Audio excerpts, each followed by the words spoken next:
दादांनी शेवट भाजपला विरोध केला होता. नंतर अजित पवारांचा मृत्यू झाला. शिंदे महिनाभरात सावध झालेत का हो? जवळची सगळी मंत्रिपदं सोडलीत. 3 अर्थ. उपमुख्यमंत्री एकनाथ शिंदे यांनी आपल्याकडील महत्त्वाची खाती इतर मंत्र्यांकडे सोपवण्याचा घेतलेला निर्णय सध्या महाराष्ट्राच्या राजकारणात चर्चेत आहे. काही राजकीय विश्लेषक याची तुलना उद्धव ठाकरेंशी करतायत, कारण ज्यावेळी महाविकास आघाडीचं सरकार आलं त्यावेळी पर्यावरण मंत्री म्हणून रामदास कदमांच्या जागी आदित्य ठाकरेंची रिप्लेसमेंट करण्यात आली. एकीकडे मुलाला मंत्रिपद देणारे उद्धव ठाकरे तर दुसरीकडे आपल्याकडील महत्त्वाची खाती नेत्यांना वाटणारे एकनाथ शिंदे, अशी सरळ तुलना आता एका गटाकडून होऊ लागली.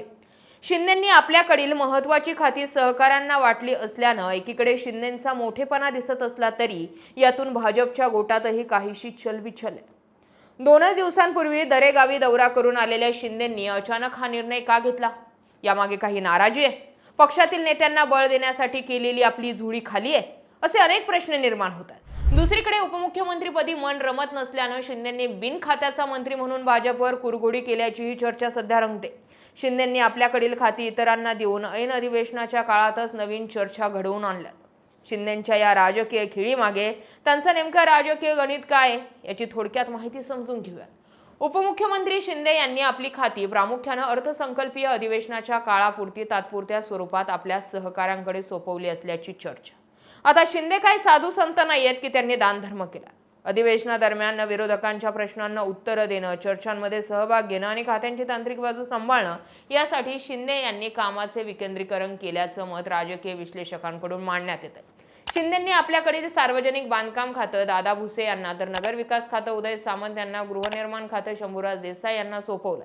हे तिघेही सहकारी एकनाथ शिंदे यांच्या अगदी जवळची.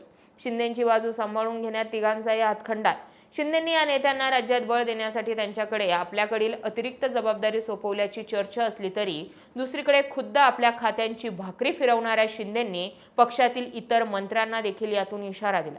काही दिवसांपासून शिंदे आपल्या मंत्र्यांच्या खात्यात किंबहुना मंत्रिपदांमध्येही बदल करू शकतात अशी चर्चा होतीच.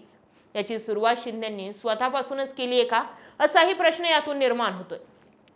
मेरिटवर काम न करणाऱ्या मंत्र्यांना हा सूचक इशारा समजण्यात येतोय. समाधानकारक कामगिरी न केल्यास मंत्र्यांच्या खात्यांमध्येही भाकरी फिरवली जाण्याची शक्यता शिंदेंच्या या निर्णयातून दिसून येते. दुसरीकडे सर्वात महत्त्वाचं म्हणजे दिवंगत उपमुख्यमंत्री अजित पवार यांचे अलीकडेच निधन झाले. अजित पवार हे सरकारमधील अत्यंत प्रभावी नेते होते. त्यांच्याकडे अर्थसारखी महत्त्वाची जबाबदारी होती. त्यांच्या निधनानंतर त्यांच्याकडील जबाबदाऱ्यांचे ओझे सरकारवर आले. अजित पवारांच्या पश्चात यावेळचा अर्थसंकल्प मुख्यमंत्री देवेंद्र फडणवीस सादर करणार आहेत. अशा स्थितीत एकनाथ शिंदे यांनी आपली खाती सहकाऱ्यांना देऊन स्वतःला इतर धोरणात्मक निर्णय आणि राजकीय समन्वयांसाठी मोकळं केलं असावं असाही अंदाज वर्तवण्यात येतोय. यामध्ये आणखी एक डाऊट येतोय. सध्या अजित पवारांकडे असलेलं अर्थ खातं तसं रिकामच आहे. ते देवेंद्र फडणवीसांनी आपल्याकडे घेतलंय. याच अर्थ खात्यासाठी एकनाथ शिंदेंनी लावलेली ही लॉबिंग तर नाहीये ना? एकनाथ शिंदेंनी आपल्याकडे असणारी सर्व महत्त्वाची पदं इतर मंत्र्यांना देऊन आपण बिन खात्याचा मंत्री आहे हे मेसेज तर दिलाय. सोबतच अर्थ खातं जर मोकळं असेल तर ते महत्त्वाचं खातं मला द्यावं यासाठी शिंदेंनी लावलेली ही फिल्डिंग तर नाही ना? चर्चा याही आहेत. आता येऊयात तिसऱ्या शक्यतेकडे. म्हणजे बघा, 2024च्या विधानसभा निवडणुकीनंतर जेव्हा सत्तेचं समीकरण बदललं आणि शिंदेंना मुख्यमंत्री पदावरनं उपमुख्यमंत्रीपद स्वीकारावं लागलं होतं तेव्हा त्यांनी सुरुवातीला सत्तेत सहभागी न होण्याचा कल दाखवला. शिंदेंनी स्वतः उपमुख्यमंत्री होण्याऐवजी पक्षाला बाहेरून पाठिंबा देण्याची भूमिका घेतली होती. पण त्यांच्या पक्षाच्या आमदारांनी याला विरोध दर्शवला.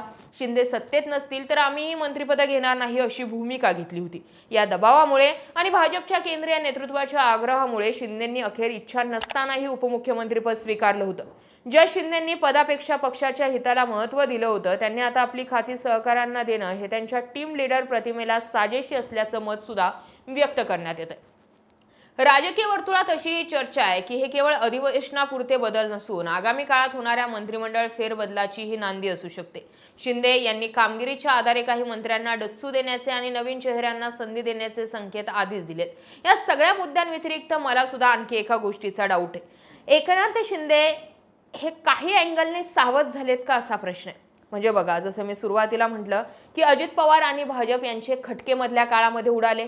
महानगरपालिका निवडणुकांमध्ये सर्रासपणे उडालेले खटके हे पाहायला मिळाले आणि त्यानंतर अजित पवारांचं निधन झालं।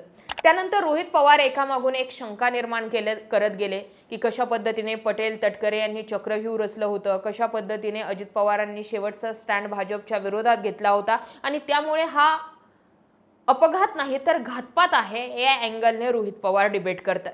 अर्थात रोहित पवारांच्या या मताला सहमती देण्यासाठी उघडपणे कोणीही समोर आलेलं नसलं तरी दबक्या आवाजात चर्चा अजूनही ह्याच आहेत की हा खरोखर घातपात तर नाहीच ना। आणि या घातपाताच्या राजकारणामागे जर या घातपातामागे जर राजकारण असेल तर शिंदे आधीच सावध झालेत का असाही प्रश्न आहे। तुमचं मंत्रिपदही नको, कोर्ट कचेरीचा मॅटरही नको, सुप्रीम कोर्टात होणाऱ्या सुनावण्याही नको आणि माझ्याकडे काहीच नको ही भूमिका सध्या शिंदे घेऊ पाहत आहेत का असे अनेक प्रश्न आहेत। कारण एकनाथ शिंदे यांना नगर परिषदांच्या निवडणुकांमध्ये भाजपनं डावलण्याचा प्रयत्न केला किंवा दाबण्याचा प्रयत्न केला। विधानसभेतही तेच घडलं। शिंदेंची नाराजी दिसून आली, कॅबिनेटवरती शिंदेंच्या मंत्र्यांनी बहिष्कार टाकलेला आपण बघितलाय। या सगळ्या गोष्टींचे जर डॉट जोडायचे जर ठरले तर शिंदेंना प्रत्येक वेळी शेवटच्या क्षणी सरेंडर व्हावं लागायचं किंवा मग हाजी करावं लागायचं। मग शिंदेंना भीती दाखवले जाणारे 5 मुद्दे, एक म्हणजे सुप्रीम कोर्टात असलेली सुनावणी, ती आम्ही कधीही फिरवू शकतो असा त्यांच्यावरती असणारा राजकीय वरदहस्त म्हणत असावा। 2 योगेश कदम, संजय शिरसाट, दादा भुसे, प्रताप सरनाईक हे अडचणीत आणलेले मंत्री हे सध्या फक्त तुमच्या पक्षातील आहेत, पण आम्ही तुमच्या घरातील व्यक्तीही अडचणीत आणू शकतो। मग इशारा श्रीकांत शिंदेंकडे होता का असाही प्रश्न तयार होतो।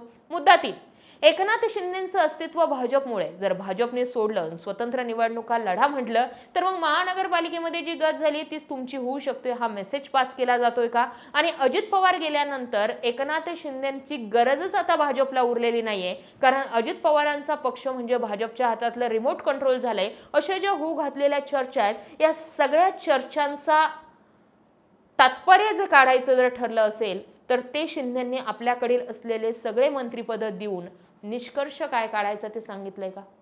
या सगळ्या भूमिकांकडे तुम्ही कसं पाहता? कमेंट सेक्शन मध्ये जरूर व्यक्त व्हा। अशाच माहितीपूर्ण व्हिडिओसाठी आपल्या चॅनल आवर्जून सबस्क्राईब करा। जय महाराष्ट्र।